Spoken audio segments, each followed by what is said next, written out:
You can't believe a lot has been happening. Good to see you guys.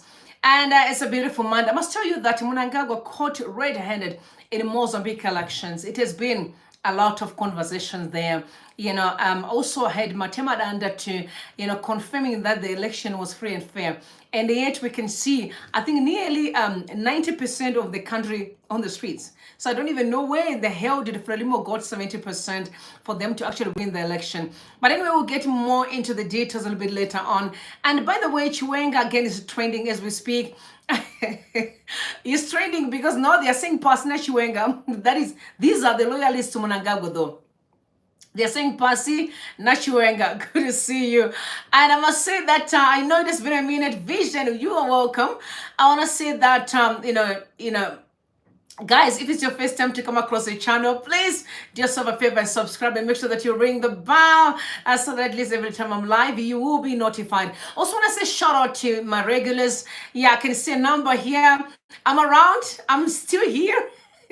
Please like the live, push algorithm. Let's invite everyone to the conversation. I'm back. And I'm telling you, I'm back with a bang. And I'm going to be here very, very harshly as far as the ZANU-PF succession battle is concerned. Because I can see the disrespect across, political, in the interior of ZANU-PF, which is Mutsvangwa there, Chiwenga, Mnangagwa, loyalists are becoming bullies. I can tell you, becoming heavily bullies. But one thing I can say is that at least at this point in time, they're not bullying Chamisa or bullying anyone. They're bullying each other there, so which is cool. It's cool, okay? It's cool. It's good to see you. I know some of you are worried. No. God is with me.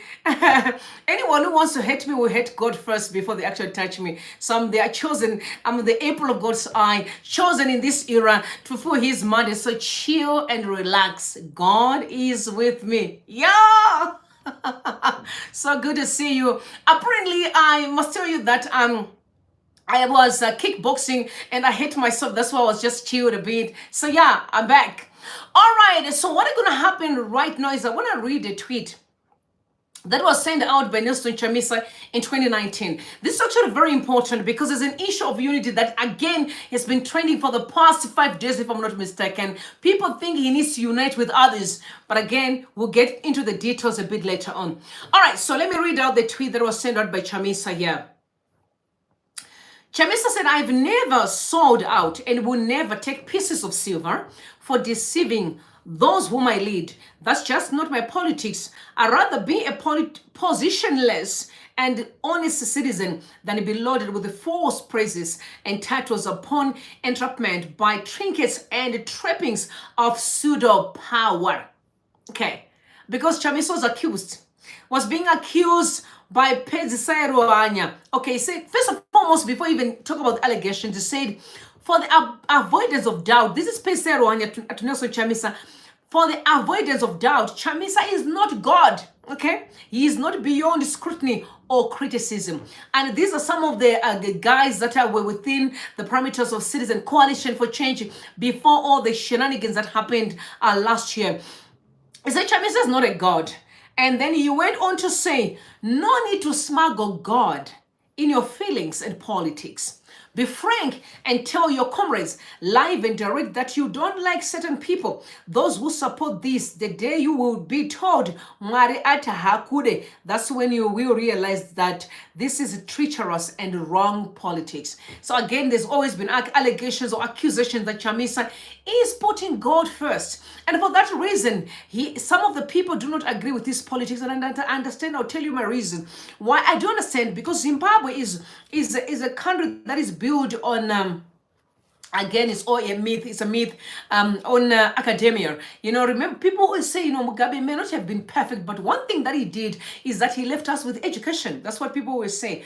But I beg to differ on that because I'm done with education. I love education though, but I'm a person who believes beyond the academia. I am a searcher of what is life really. I am more of a spiritual searcher more than I can be an academia person. I know that books are so limited. Books can keep you in they can keep you in like in trouble. There's a lot that's going on in the country today, and we are still be calling ourselves the most read people. So how did we even read the books when we can't even resolve such a small thing like, just to put criminals in their place? It's as simple as that. So I want to know beyond the books, what is it? What is it about life? So I must also tell you that because I'm a reader of the Bible, not like a perfect reader, but I read God knows I'm not perfect here. I'm his child. But there's a scripture that I love, that is Psalms 82:6, where the Bible says, "For ye are gods, and all of you are the children of the Most High God. But you shall die like mere men and fall like princes." What the Bible says is that if you don't know who you are, there's a possibility that you may fall like all other normal people. So, I'm a God. Small G-O-D. The Bible is very clear. So you are also a God. Small G-O-D. And we have the God, Almighty God, the capital letter G, all-knowing, all-powerful, the creator. But we are gods. But if we don't know who we are, we can die like any other normal person. Do you know that when we get to heaven, we'll be shocked when we see what God had in store for us, especially the Zimbabwean people. But because we didn't know better, we accepted that Mnangagwa and his friends, the criminal cartel, can keep us at ransom. Because we didn't know better. We didn't know how to undo that nonsense. We did not know how to overturn the evil for good. That's the only problem. So I understand when some of the politicians are accusing Chamisa of always focusing on God or putting God first or speaking of scriptures. He should be talking about politics. Let's just talk about fighting. But I must also tell you that each and every nation has got its own weapon of warfare. Zimbabwe tried demonstrations. You must not forget that people tried demonstrations, tried almost everything you name in this world. And again, some people always play the dirty games. Meet citizens with so much heavy-handedness, streets. So you can't blame Chamisa for putting God first, because for me, I would know that if I fail, if everything else that fails, what do? I put God first. And I let God go before me and make all the crooked ways straight. So you must not be surprised when he's putting God first. That's his ways of fighting the battle. But if you have other ways to fight the battle, anyone in Zimbabwe, trust me, you can be at the front and we support you. So it's one thing to blame. It's another thing to say, but I'm taking action. But most of you are good at blaming, but you have no action, but just blaming one person. No. Each and every one of us Zimbabweans, we need to take full responsibility of where this country is and where we want to go. All right, so moving on. Now, Miss Universe. I must just say shout out to Sakele. She tried, okay? She tried, but for me, I just don't want to lie. I become more fulfilled when Chichi becomes the first runner-up, because I know the story of Chichi. Because listen, being someone who had people who believed in me, I still believe in other people, and I know that God is able. For that reason, I'm glad that Nigeria won. I'm glad because of that small little sweetheart. May God bless your heart. And certainly she did her best. Honestly, she was beautiful, gorgeous, but again, it was not just her time, and that's all right. Life goes on. Let's move on. The issue of unity that I've mentioned earlier on. Now, Peter said the call for unity in Zimbabwe opposition politics misses one important element. As a result, divert the focus from the real issue that affects election results in Zimbabwe. Yes, other opposition parties in the region have united and unseated the ruling party successfully. We can see what's going on in Namibia at the moment. Again, the ruling party is going to be annihilated without a shadow of a doubt. So yes, the opposition parties in the region have united and unseated the ruling parties successfully. This should not be taken as a solution to the Zimbabwe situation, which we agree. The real issue that has troubled Zim all the years is not failure to win elections, but failure to win power. 2008, Tsvangirai won the elections, but could not win power. 2018 and 2024, Chamisa won election, but not power. Zimbabwean issue is not about unity in opposition, because there is only one serious, genuine opposition party at a time, except in 2008, whereby MDCN won 10 parliamentary seats. I think that was when there were divisions. My opinion is that the debate should focus on transfer of power, which can only be achieved by liberating the army from the ruling party. If we conclude that lack of unity is a problem, then we are exonerating the command element on the Zimbabwe Electoral Commission, the police and the judiciary. We've seen the judiciary and the police who did us not dirty over the years. This is why I always say to the police and I say to the judiciary, some of you, you're going to lose your licenses to even be able to practice in Zimbabwe. Because you know what? You have a terrible track record, especially the judges. The judges, the police are all right because the young guys, I know they're safe.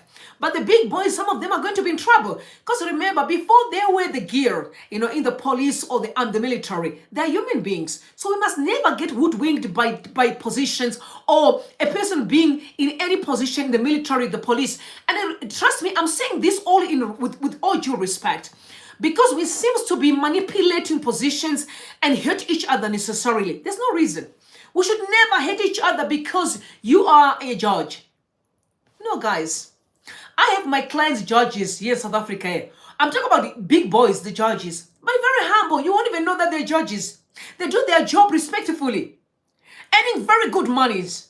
But here we are. We always have a lot of scandal in Zimbabwe and people are poor. I do remember that the time that judges were given 400,000, if I'm not mistaken, that, even in Zimbabwe, properties were very high because most judges were looking for properties to buy. So it means that they didn't even have houses. They could not afford houses. But most of these judges that I know are very rich people because these guys are custodian of the law. So with that being said, they should be earning good monies. But in the Zimbabwean context, it's different. They're just being used, majority of them, as weapons of politicians to play their dirty games. We can do better, man, by saying, no, I don't want to be part of this. I can actually be different. I guess it's us, the people, we need to change our ways if we want to build a better Zimbabwe. Now, I have 200 people who just joined me here. Please like the live, all of y'all. Do yourself a favor. Be a sister's keeper. Like the live. Let's push algorithm. Everyone needs to come to the conversation. I'm not a fan of being hoodwinked. I'm not a fan of keep quiet, we can do our ways. No, I don't buy that. Dictatorship, authoritarian don't exist in my vocabulary. I believe that we can have conversations to make Zimbabwe great again. No one should silence anyone. No one, especially the ruling party, especially Mnangagwa and his regime, don't even have the power to silence people. You know why? Because they are the custodian of the laws of this country. And the laws of Zimbabwe allow the people to converse. We must all have conversations. But I must tell you that the vice president of Botswana says something interesting. But I must tell you, there are 2 words I don't like in Zimbabwe. 2 words. And I pray, and God knows my heart, that these words should vanish forever. Number 1 word is Mbinga.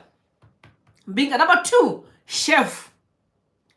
The Mbinga and chef. These words are from the pit of hell. I'll tell you straight, they are from the pit of hell. Number 1, Mbinga. Number 2, chef. I hate them with everything within me. Hate these 2 words. Because they are one of the reasons why most people within the government face abusers of power. You call yourself Mbinga. Most of these poor guys who are stealing, who are looting, who are committing crimes are being called rich people and they are poor. They are simply using forces. They're using the vulnerable people to do all their thuggery works so that they can be called Mbinga. Or they can be called, but what is my chef? What is that supposed to mean, really? Because the last time I checked, the people who are working in the government are servants. They should be the most humble people than any other person. Right? So Mbinga and chef don't exist in my vocabulary. But anyway, let you listen to the Botswana vice president speaking to the people of Botswana. Then you tell me why I'm very much against the Mbinga word. It's absolutely nonsense. Take a listen, please.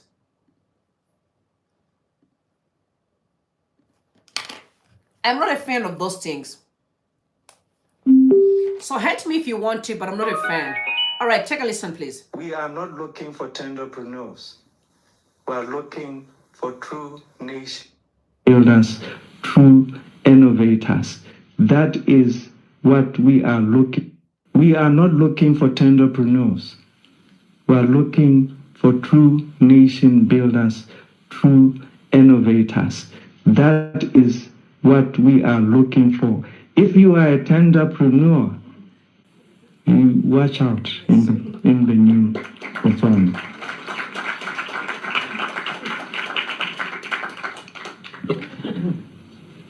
So I was sharing with them that one of my first jobs, working in New York for one of the investment banks there, Houston private capital. Our focus at the time was actually power sector. And I was building mathematical models, structuring green fields and measures for North America, Canada, US, and South America. And they had already then, decades ago, already been doing what we are saying we ought to be doing. So we are not theorizing. We are talking about things that we have been party to, dreams that we have been a part of, things that we know are practical, things that we know can be done well, done quickly, and done in a way that can materially change the lives of our people. That's what we are failing to do, Zimbabweans. Simple principles. Do you know we have across the world Zimbabweans who are able to make that country great again? And I'm a firm believer that I think some of the people who are politically active are not leadership material. And I don't care what people think, but majority of people who are running up and down in politics today are not leadership material. That's why we've got chaos. Both the ruling party and the opposition, they are not leadership material. I genuinely believe that Zimbabwe has a lot of able individuals across the world who are willing to come to Zimbabwe and turn that country into the Zimbabwe that we all deserve and that we will be happy to be part of. Listen, this is what Botswana did. This guy worked in New York. He worked with Canada, different countries. And I know Zimbabweans, I know quite a number. Actually, there's a guy as we speak now that they were debating on social media. South Africans want him to be fired. He just got a job at SABC as an CFO, Chief Finance Officer. He's a Zimbabwean guy. And they want him to leave the job because I said, no, but there are people who are able within the country. Now you can see we have able candidates, Zimbabweans, but the only problem is that the Mnangagwa regime has been a brutal regime that caused most people to actually hate the country. Even though they love their own country, they hate to be part of leadership because of ZANU-PF and their own shenanigans of looting, stealing, corruption, killings, abduction, and torture. That's the only reason. Otherwise, we do have able people who can turn Zimbabwe into a better country. Who doesn't want to be part and parcel of a successful country? We all want to be. That's why I said I hate two words, Binga and chef. These words have destroyed Zimbabwe. Most of these unable individuals who have no characteristics to lead are being called in Binga for nothing. All they do is stealing.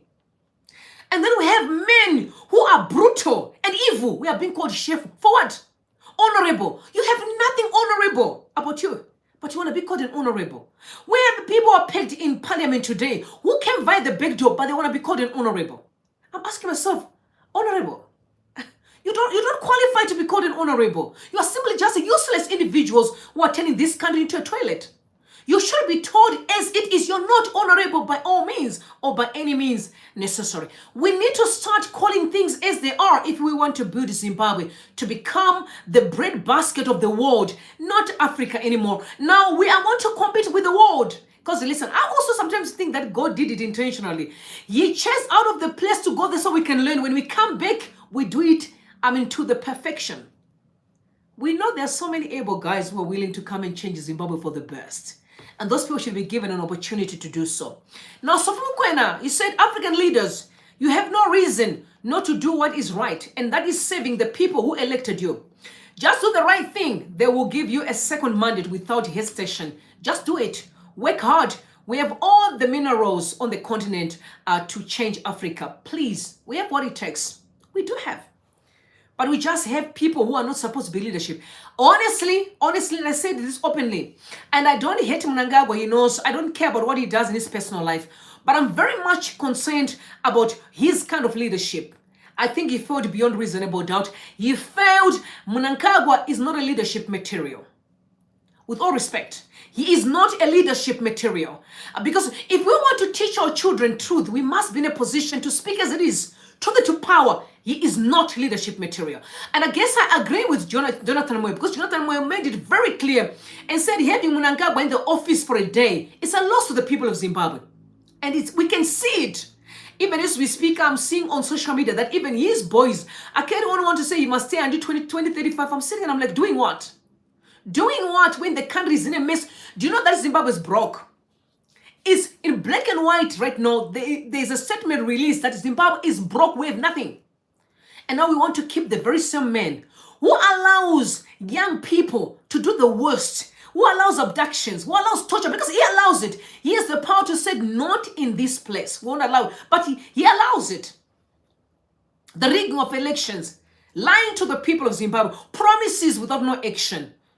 So to me, it's not a leadership material. I don't hate him. I think as a person, I have respect for him. But when it comes to leadership, he's not what we are looking for in the country, with all due respect. But let's see the reaction. The ED is one who is working hard, even though Usingamude and you avoid mentioning, and these are the ZANU-PF people who are responding to Sophie Mkwena though. That is Wamambo. And the other person was Mercy, who said, instead we have certain individuals who are attempting to amend the constitution so they stay in power. How wild is that? And Beat said it is too much risk to have Mnangagwa there in position. And I think people are not lying, they're telling the truth. That's why I'm saying, if Mnangagwa would have allowed us to converse like he said when he came to the place, and remember, he puts out a tweet there and asks Zimbabweans that, yo, tell me, what do you want us to do to make this country better again? And there were so many comments, millions of people were commenting. But what happened today? Now, the moment he tweets, people are swearing at him. And it's embarrassing. I'm talking about a leader, a president. People are swearing at him from the top to bottom. People are tired of him. They are tired. But here we are as the chairman of SADC. He's in hot soup though, in Mozambique. I can tell he's hot soup because of the issue of the elections that were rigged. And I actually saw reports online where the human rights actually sent some reports there actually confirming that elections were rigged. Elections were rigged by ZANU-PF on behalf of the Frelimo party. But I'm going to read that report there. But for now, you also know that he took, I think, actually a bloated delegation that was to UN. Let me just tell you, different countries though. If I look at South Africa, with you all know how large the economy is. They talk about skis. They had about 51 delegates. With a 60 million population, they had only 51 delegates. France, it had schizophrenia. Mozambique only had 78. Botswana had 39. But Mnangagwa and his regime, the Zimbabwean delegation, were 238 people who went to UN. 238 people. And each one of them would spend about $1,000 per day, right? How much money did we lose, considering that we don't even have medication in hospitals as we speak?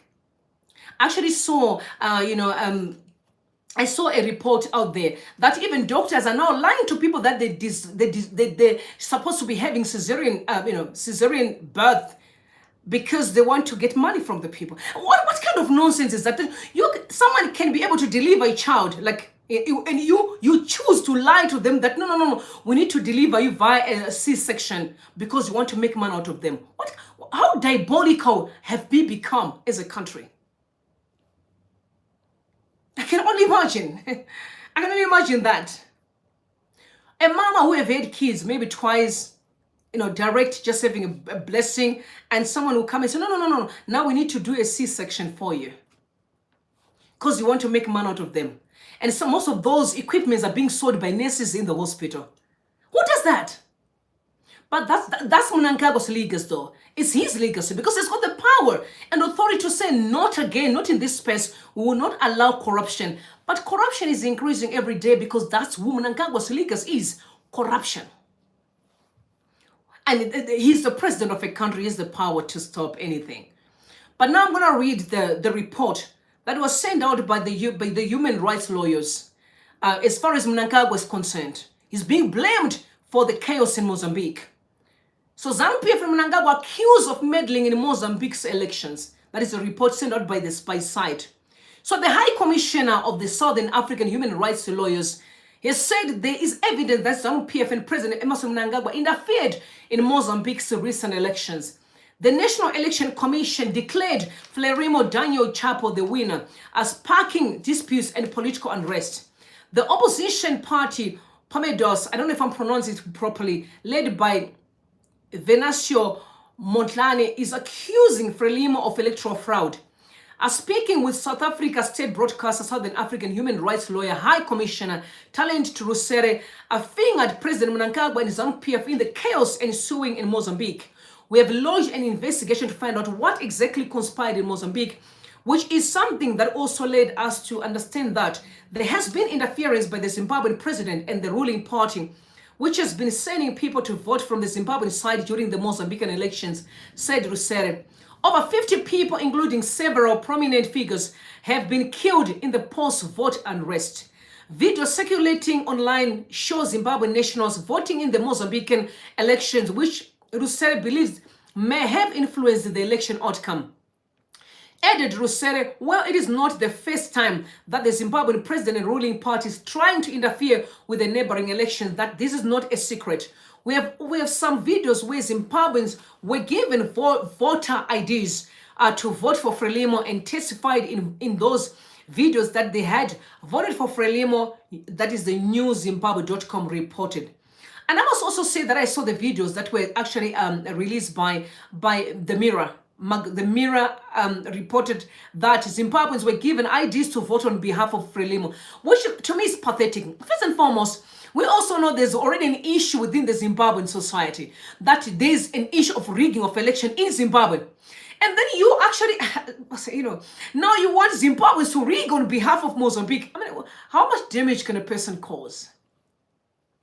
What kind of a legacy does Mnangagwa have? I'm just going to try to understand him. And this is why I'm saying sometimes I say to his children, I mean, I could pull my dad. I'm like, Dad, no, this is not going to work, yo. Because you know what? I must tell you, ZANU-PF people are very dishonest, because I know the moment something happens to Mnangagwa, they will be the first person to turn and accuse him of almost everything. In fact, they already started. You can see the books that they're sending out, the books that are being written, saying all manner of things about Mnangagwa. They've started. Okay, they've started, which means a lot is going to come out. A lot. I can only imagine what's going to be happening in the next few weeks or months as we're following the developments, because I know I'm coming back later on in the evening, because there's already a fight here. They are saying past Chiwenga, which means that they are literally very clear that because Chiwenga, came out, and you have heard, audios that we listened to last time that were actually speaking to the fact that they want Chiwenga to take over. You heard also Mr. Geza, again, very clear that Mnangagwa needs to take over. Chiwenga needs to take over after Mnangagwa. But what I realize is that, it's a different story with Mutsvangwa though, but you're going to hear a little bit later on when it comes to Mutsvangwa. But then, what Chiwenga said, meet Spencer Mabeka, the land baron who sold land illegally, leading to properties built on that land being demolished. You also saw the properties illegally built in Harare being torn down, and you also saw how ZANU-PF stepped as yesterday to stop the demolitions. Many have questioned why the law was applied selectively. It is because the land baron who sold the land illegally is ZANU-PF. So again, under Mnangagwa's regime, land barons are ZANU-PF. This man and his accomplices sold 45 plots of land for between $25,000 to $40,000 each, raking in millions of dollars. But the question is, are you telling me that this land was sold and Mnangagwa didn't know? As much as I know there are people disrespectful, but I can guarantee you, are you telling me that this land was sold and Mnangagwa didn't know? And he's quiet as we speak. These people are not even arrested. They're not in prison as we speak. They're not. Are you telling me that Mnangagwa didn't know that when this land was being sold? Right? Sometimes we need to say things as I'm trying to understand. You are telling me Mnangagwa didn't know that there were land barons selling the land in the country.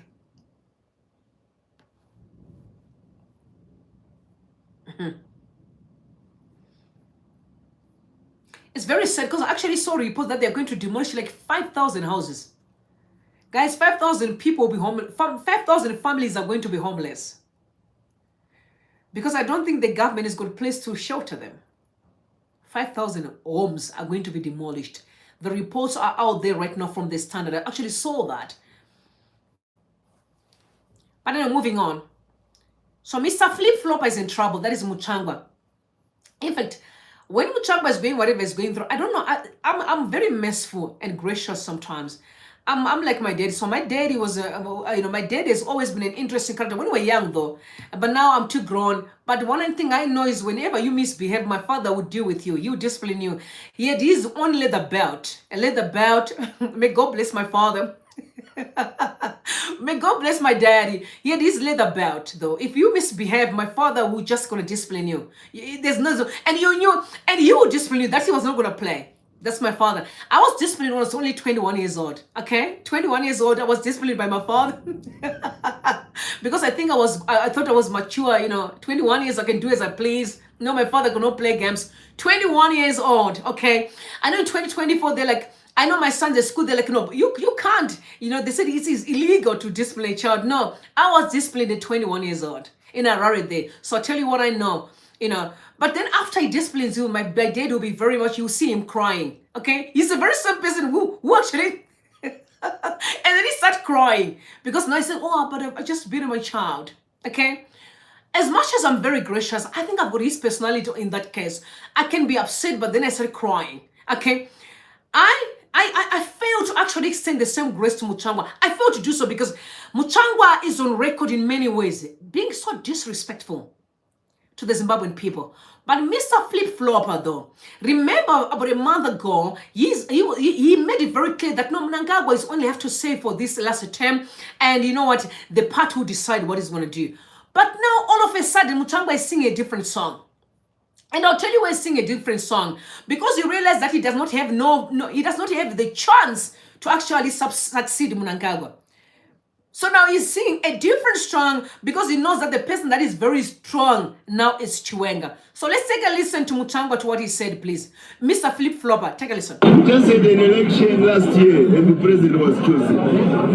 His mandate is to rule for 5 years. Why are we even debating the issues about succession? You want to be a Melem Dak president? So it's and I'm glad that by announcing that he will be around for 2030, we closed out the issue of succession. Let's concentrate on running the country right now, because his mandate is to rule for 5 years. His mandate is not to choose a successor for the next 5 years. Can you hear Mr. Flip-Flopper? And about a month ago or so, he was saying, no, Mnangagwa needs to, by 2030 he has to go and the party will decide. Now you realize that, no, he does not have no chance. Now he's talking about, okay, I'm happy that he's talking about 2030. But he was the one who was condemning 2030 recently. You see, Mr. Flip-Flopper, as long as it doesn't suit him, he changed the song. Because he knows that Chiwenga is very strong as far as succeeding Mnangagwa is concerned. He's very strong in that case. So I'll tell him. But now...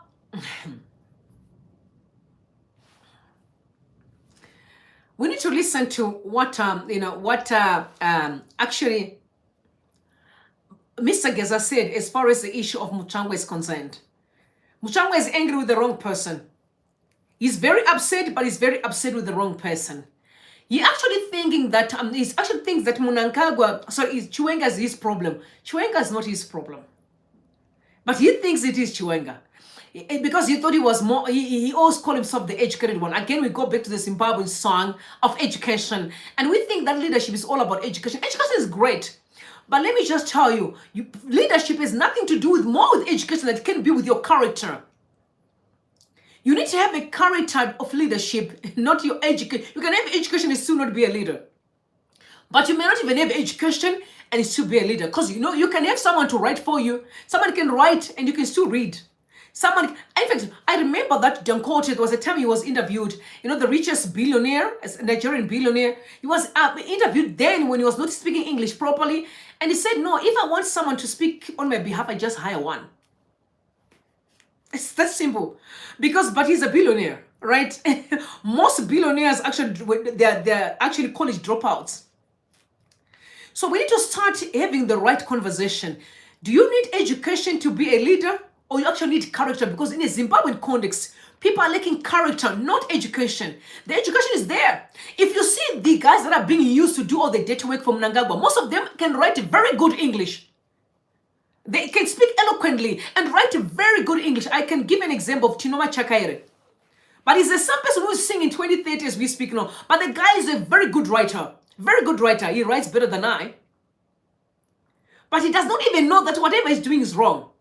Because he's more consumed by what is gaining from the party than the principle. But the principle remains, a person who needs to be a leader should be chosen by the people. Not coerced, not enforced, not imposed on Zimbabwean people. We are not children anymore. We know what we want. And when we see what we want, we're cool with that, right? All right. Like I mentioned earlier on, having ED in the place is the greatest loss ever. Because there's this heartbreaking story that I saw about a week ago, last week actually, because I did not cover that story. A man was owed money by the City Council. I'm going to read the story, reported by the Crime Watch. Very important for you to see why I'm very much against Mnangagwa's regime. Very much against them. And I don't even have no respect for these guys anymore. Unfortunately, I don't have respect for them. Now, he received a letter from the cancer. Chiwenga is actually cancer. So some people can be truly heartless. This is what the Crime Watch said. A former Chiwenga municipality worker was owed $5,000 US dollars, $156.95 since 2015. But the payment was delayed until 2024. 2015, how many years are they? 2015, that's almost 9 years. This guy did not receive his salary. By that time, the amount had devalued to just about 2.06 zig. So about $2, right? 6 cents zig. I'm struggling to actually pronounce the number. It's very confusing. But now it's worth about 0.05 cents, like 5 cents US dollars. That's the money. That's what it's worth now. They turned the money of $5,000 US dollars to almost like 5 cents. This is the council, the government that is owing somebody money. The council is part of the government, if I'm correct. But this was the letter. Dear sir, the salary arrears also because he had complained to the government. So the reference is made to your letter dated 15th of October 2024. You were owed $156.95 when your contract with the council was terminated in August 2015. Please be advised that in February 2019, there was a transition from USD to RTGS at a rate of 1:1. You remember 1:1 was gauge. You've got US dollars now, or it can just go gauge with the ZIG, with the bond note. Sorry. So, which meant that your 156 US dollars just was converted to 156 bond. Then the 156 bond was then converted to ZIG on the 5th of April 2024 at a rate of $1.24. Okay, it's a long number, so let's just know that it's about $1.25, and it became to 2 ZIG 06 cents. So this guy has lost the money. All right, he lost everything, the money that the government was owing him because of the changing of currency. What is that supposed to tell you? And somebody wants me to sit here and smile and look at Mangundla and look at Mutulingube and then Igwamatanga and I'm looking at the guys who are within the finance space and said, yo, you're doing great. They want me to believe in a lie. They want a 42-year-old woman who left Zimbabwe when she was young, more than 20 years in Johannesburg, 21 years old in South Africa there, right? And under a very well, it's not a perfect economy though, but understand the books very well, understand well. They want me to believe in a lie, and then I must sit here and saw people in Zimbabwe lie and tell them that is okay. That's I don't understand these people, the government of Mnangagwa, to say they expect the Zimbabweans to believe in a lie. Believe in a lie. Just say that's okay. So our children have to come into the world within a code of lies and then be sold that lie. And then they must live believing in a lie and call liars and thieves binga and call, I'm talking about very unprincipled individuals, chef, right? They, wherever they go, they're disrespecting people. People look at them like gods. They loot, they buy big cars, they've got so much arrogance, they're pompous. These guys are pathetic and disgusting. Their behavior is unbelievable. But they must be called chef. And these are fathers at war. These are husbands at war. These men expect respect in society.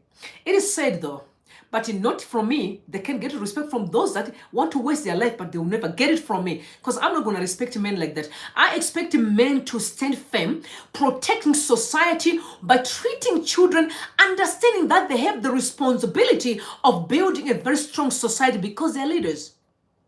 And once that is not being served, then I'm sorry, I beg to differ on that. I'll stand firm and condemn those actions. I can never for the life of me sitting here and say a thug is a leader. I'll never do that. I'll never do that. I can never be forced to believe that a murderer or an abductor, a torturer of human beings, an abuser of human rights is a leader. I refuse to believe that. And I will stand on the tower and make sure that those men are humiliated, and their legacy should go down being the most shameless legacy ever in history of the land of Zimbabwe because of what the pain they've caused our people. I'm not the person that we're going to smile on that one. I'm not one of them. But anyway, the case, the fight continues because the cat is out of the bag. Mutsvangwa is angry with Chiwenga, and also, the war vets and the Ispf people want Chiwenga. That's the truth. But then thugs are trying so hard to protect Mnangagwa. Bava to protect Mnangagwa. That's why there was a fight about a day before yesterday on X because there's a child that needed money for treatment. A Zimbabwean child, a baby, had needed a heart surgery in India, and the parents could not afford the money. And then Wikinochivai, because the Hopo put out the information out there, and then Wikinochivai offered to pay the money, $10,000. And I know that then at that time, Hopo was grateful, and some people were like, oh, we thank you that but I was not even thinking anything, because I'll tell you, I understand what caused diseases. Because if Zimbabwe was functioning, there's a possibility that this child wouldn't be having a heart disease. I can tell you the truth. So, let not someone try to tell me, because you know where the problem comes. Most of these sickness come from, number one, stress. Number two, poverty. When people are stressed, they get to be sick. So many diseases today that we have in Zimbabwe are caused by poverty. Stress. Men are stressed. Women are stressed. So with that being said, they're always going to have kids that may have problems with their health because parents are having problems. Check countries where things are working. People die very late in life. Their health always, you see my 50-something are looking like they're 30 or 20 years old. Why? Because they have all that they need. They don't have stress. So we need to be honest with one another so that we can build a better Zimbabwe, don't we? All right, so now we're going to listen to what Geza said about Mutsvangwa. Mutsvangwa is very angry with Chiwenga. No wonder why he's pushing the 2030 now. I don't know what he's trying to do. Maybe he's just being sarcastic to Mnangagwa. I don't know, because some people say people are afraid of Mnangagwa. I don't know what that means. They're afraid of him. Why would you be afraid of your own president? I don't understand.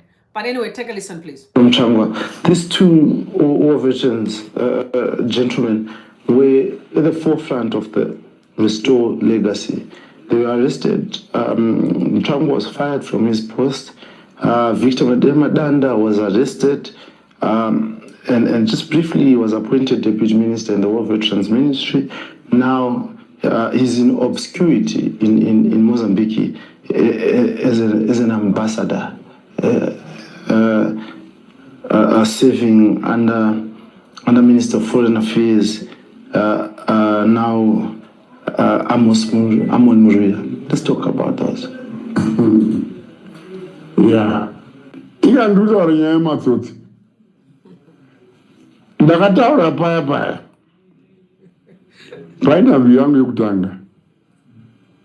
Kuti problem yatina muno munyika ndeyekuti vakuru vedu vanoda makuhwa stereki.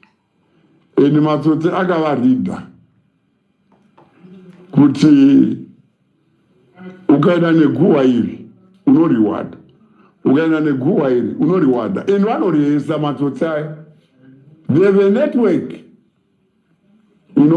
saka iwo kana uchingori leader kuti but izvi zvataurwa nanini, uyazvitaura kuti uyazvitaura ichokwadishi. Matemadanda uya was destroyed, right?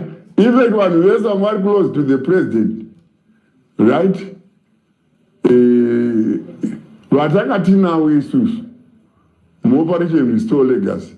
Do you know the Ramano to Anana something? And I told you that I lost everything. Mariam. And I over 4 million. You know? Karambot, Birat Marage Bian. We MP Uganda. A sitting MP, I know my ballot papers are not going nigger. Right? Because the whole system has been, corrupted. Party headquarters got you. Atako Chemira. Wanga my general is I've said, tell me I will be Sasham. Wanga Mugabes. Kwasara Matsotsi. Saka ndo zvakaitika kudana Victor Matema Nanda nana Mutsvangwa.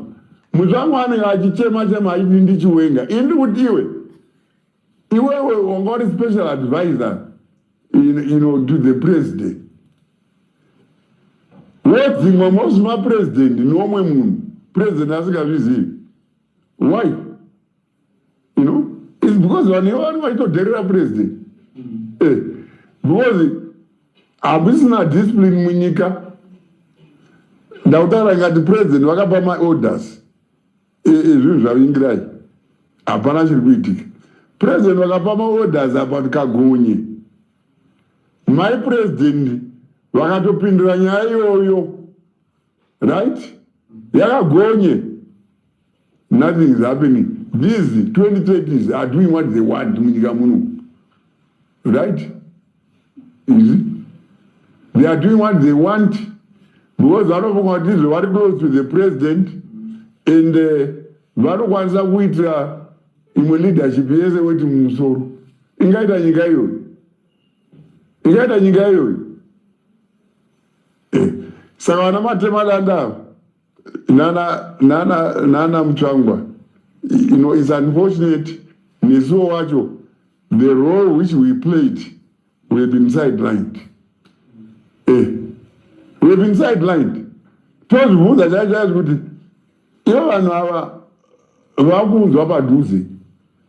Role Jajayo, Yavaka player, the EP. But in I blame ourselves. Right. Because right? Pawaona chikanywa. Vakadewa ebvunza kuti kwezviri baba sei? Because they are in control. Are they? They are supposed to be in control. Because vikaro vacho vanazvo. Right? Kupati, president, the comrade, vice president, varaviri, my comrade, chairman, the comrade, right? Secretary general, the comrade, But vanodivara, vachimukari zvishiki. You know what I once told the late president, because Tezvara vedu Mugabe. Kuma mid-80s, tikumusha kwawo kwazvimbo. Ndakati, president kuchungu. Bonera ndikuita muno, there is no veteran here in Zimbabwe who is safe. Vakavhunduka so. No vandizokora zvikanzi, why? Because the revolution has been hijacked. What do you mean? It has been hijacked. Even Wamuwenyu, Vana Zobo, Vana Oshogunze, Vata the same language. It has been hijacked. But Wamuwangwa was not going. Right? You see? But here, Manji, Panyaya, General Chiwenga, Pobo, yes, Mnangagwa wasn't moody. No, this is nonsense. This is bullshit. Because it's too much. It's too much. Kuita Mariesas, General, Vice President. Wazona kubiwa. Saka panyaya yako ya Matema Danda namutsvangwa zive kuti haizi mhosva yapurezidendi, haizi mhosva yavice president, imhosva yamatsotsi iwawa. Iwawa matsotsi ari, and they must entertain matsotsi. If we have our issues as my comrades, let it be in-house.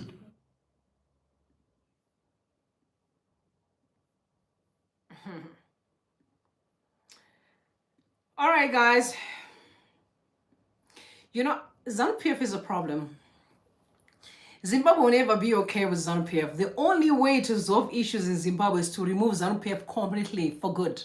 For good. And I think that's what people are focusing on now, is to do away with all liberation parties across Africa, especially ZANU-PF. I mean, we all know ZANU-PF has been cancerous. At least other countries, they actually enjoyed a bit of freedom. We have been suffering with ZANU-PF. I mean, since 1980, you remember the Gukura Hundi. From there, there's been torture, abuse, I mean, abductions, you know, you silencing people. There's been a lot. The people hurt their own country because of ZANU-PF. So I think ZANU-PF needs to go in totality. But if Gucci is someone, no. ZANU-PF needs to go for good. For good and for good and for good. We don't want to hear about ZANU-PF again in our lifetime. We don't want. And I'm glad that we are all not speaking the same language. Even those that are in ZANU-PF realize that, no, man, this is a game. This game is not working. We want out of this nonsense. We need to start this country. If we want to see peace, then we need to build a completely different country. We cannot carry on with these shenanigans. Not at all. Not at all. All right, and some people have also said that it is maybe an agenda just trying to keep people busy, and agenda setting, destruction. Why more important issues go unchallenged? This is Ruyedzo Mutsvangwa. There is a debate on the national budget going, and notice why people are talking about unity alliances for 2028 elections. It won't be surprising to find out that funds have been allocated for 2 referendums.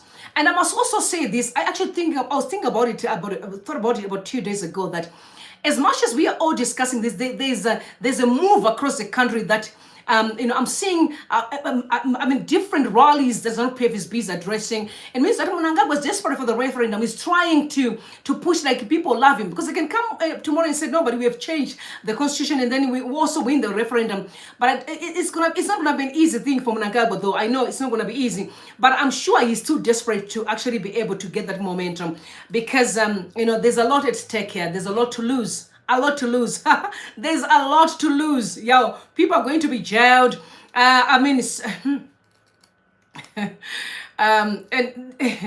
this family is going to lose a lot of stuff. I mean, money. Talk about what are you going to? I mean, all these farms, people are going to lose. They're going to be forced to share with others who don't have. It's like the ones that has been collecting and still not using them. I remember the story of Bona. If Bona could have 21 farms, what about his brothers? What about his mom? What about other people? What about relatives? What about Zimbabwe's big boys in ZANU-PF? What about the big military guys? How many farms do they have? So they know there's a lot to lose. But let's see. We are watching very, very, closely to see what's happening. Moving on to close with this one here. So there was a fight on social media there, and I think someone sent me want to hear what I would say about this. But I'm gonna read the tweet that was sent by Taro. What's her name is Taro Gezi. I must also tell you that I'm not like you call them celebrity. I don't. In my life, nobody's a celebrity. I think everyone is all the same. I don't treat people as celebrities at all. I think they're just human beings who may just be able to get one opportunity or the other, or fair play. I mean, why not? But for me to think that I'm going to mute my life because someone thinks they're better than, I think everyone is just the same in my life. Everyone's the same. Everyone's the same. But let me read what she said. Said to all my girls, stay away from marriage. If you don't have money, you will cry. Make yourself a rich aunt and make the rules in your own life. Ijika, please respect yourself and your mother. And I think that went wild on social media. But I want to read the response that came from the family of Kazembe Kazembe. Kazembe Kazembe is the minister, right? The minister, Kazembe Kazembe is the minister of what? The minister of, these people don't really, they don't, there's no impact. So they can't really, it can't sink in your mind for you to actually remember them. You just see them going up and down, causing all chaos. But real impact, These guys in ZANU-PF don't impact anybody's life at all. But I want to read the response. But that's Kazembe, the minister that you know. Yes, is the one that was being referred to. So the cousin to Kazembe responded to Terogezi, and he said, says someone who is currently dating my rich cousin. Okay, rich cousin referring to Kazembe. Dae personal respect yandopa hama yangu. Ndakufumura pano, stop giving bad advice to young girls. Make money EPO yegu taimira varumeve vanu vanemari your own money you are making the EP. Have respect for marriage. It is a blessing from God. And know the purpose of marriage. The Bible said marriage is not for everyone. It meant people with mindsets like yours who only have materialist mindsets and think it is everything, thereby undermining God. You have the fear of God. If you have the fear of God, you would not be dating a married man, knowing how you will be cherish marriage, yet you are there to destroy other people's marriages because of love of money. You lack self-respect and boundaries as long as pane mari unaita zvese. West still want to recruit young girls in doing that. Vafunge kuti marriage blocks you from making money. Iwe washo uchidanana nemurume wemunhu arikupa mari asimu marriage macho imomo mauri kushora futi. Okay, so she was giving advice to the people. I think her name is Terogezi. And then she was rebuked because the person that is a cousin to Kazembe. So he was like, I don't want to embarrass you, because people eventually said that is Kazembe, the minister. Right? So Terogezi is vibing with Kazembe. That's what they are saying on social media. Okay, by the way, I don't even know Kazembe as in person. I don't really care. But if it comes to social media like this, then you can hear me commenting. Otherwise, it doesn't even bother me. I remember last time we had another allegation again that is Ziambi was vibing with my Kore. Do you remember the story? That is Ziambi is the one who actually funded the kids to go to America. I don't remember the story actually came out again. But I'm very much want to focus on the issue of leaders within the government. Am I the only person who actually is fed up? Who's fed up of having immoral men within the spaces of leadership? I don't care what people are going to say or try to justify to say, no, but men are always going to be men. I beg to differ on that. If you are spending your time misbehaving, it means you're not working at all. The moment a man begins to use his power to manipulate position, then you know we are in danger. That's why I am still going to stand, and defending women and say men who are not, are morally grounded can never be trusted with leadership, especially in the government, because every chance they get, they're going to use their position to hurt women. Every time, I can tell you, I know. I mean, we can see even now why Zimbabwe is in pieces. It's because of immorality. How can a person get the time to work if they spend the time just going after women? What time are they going to work? They disrespect their families and their wives and just doing all manner of things, right? And I also think that the advice was stupid. You don't tell people don't marry for money, right? As much as we encourage young people to grow, to mature, to work hard, but people don't really get married for money. In fact, people get married for a relationship, and because marriage is a covenant, is a constitution that is godly ordained. That's why it's not for everybody. In fact, most people are not supposed to be in marriage at all. That's why divorces are always happening like every day. Because they're thinking you just need to wear a ring or to be called mining. No. It's not about that. It's bigger than just being called Mrs. So and Sir and having a ring. It's a calling. It is a covenant. It's an institution that it can only be governed by godly rules. Otherwise, if you don't respect the rules, it will never work. You come out. The devil will fry you left, right, and center. So if she really does with them dating a married man, I think she deserves all the clapbacks, because I'm not a fan of women who date married men, especially knowing very well that this man is married. It's one thing to say that, no, but I didn't know, because many lie a lot. Many lie. Not all the men, but the majority of men are very good at lying in that area. They'll tell, no, I'm not married. But again, as a woman, you can actually tell that this man is married. There's so many ways to know. If he doesn't answer phone after hours, he's with someone. It's obvious. If he tells you, don't phone me, I'll phone you, he's with someone. It's obvious. That's 100%. If you can't go to his house, but he's only going to meet you at the hotels, or he comes to your house, it's a red flag. He's with someone. So you as a person, a mature woman, you can actually tell. But I guess in a Zimbabwean context, most women don't even care now, because you know what? It's being modeled on top there, right? There's what's called concubine in Zimbabwean society now. So a married man can have other women, wives, even though they are not, okay, only God knows what. But, the fish is rotting from the top there, and it's dripping like the anointing of Aaron. It is what it is. You start from the top. And people are just doing mazake. Nobody. That's why I pray for God to send us leaders, people who are conscious in their leadership, who understand that while they are in leadership, they're actually modeling society, that their actions have an influence and impact in how young people will actually be able to run lives. The rot starts from the top and is dripping in society. But I'm not a person who encourage. I don't date married men. The moment I know that you're married, then I'm out. In fact, I will find out. I will do my own research. That's why I don't rush to say I like a person. No, I'm not like that. I'll take my time, and I'm actually going to do I will dig you deep. I'm going to research. Zimbabwe is not even a problem in 2024. Some people will say, no, but I didn't know in foreign land this guy lied. It's a lie. In Zimbabwe, no, you can phone Chiviko. You will find out from Chivi. You will know. Zimbabwe is a very small country. You find out are married or no. You will find out. It's easy. My chiefs, people, my relatives, this man is married. But in fact, women will pretend like they don't know, but they know. Because they want to just get the stuff. It's about the things. But let me tell you, don't just get the things. They come at a cost. There will be a payment to pay with time. You don't just date a married man and get away with it. You will have your day to pay for your shenanigans. If this man wants a polygamy, let him come out. Let him bring his wife in the dating scene. Because everyone who wants a second wife know the rules.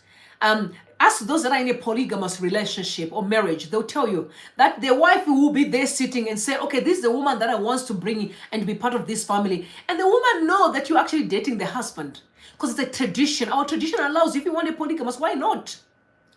But if you're dating a married man behind his wife's back, that's promiscuous. That's being a prostitute. That is wrong. If you want a second wife, come clean. Let that be known. So I don't encourage young people to date married men. That's never been my teaching at all. Because I know it is a curse. You'll be cursed, because biblically even God does not allow you to do so. So the choice is yours, guys. Tell me what you think in the comment section. Tell me what you think. I want to know what you guys think about Chamisa and the unit again that is boiling. But I'm coming back because yay, there's something that was said last night, the bombshell. In fact, I'm going to come later on because I'll tell you what I think about what was spoken last night. I actually got a clip, some of the clips people sent me on Gambakwe. Again, about Chamisa, things that he said, very disturbing. That is actually Tinashe. I'm going to, no, Tinashe, that's his name. I'm going to look at that story a little bit later on in the evening. I'm coming back and we're going to be having a chat. But for now, I want you to have a good afternoon and I'll see you later. I love you. God bless you and God bless Zimbabwe. So bye.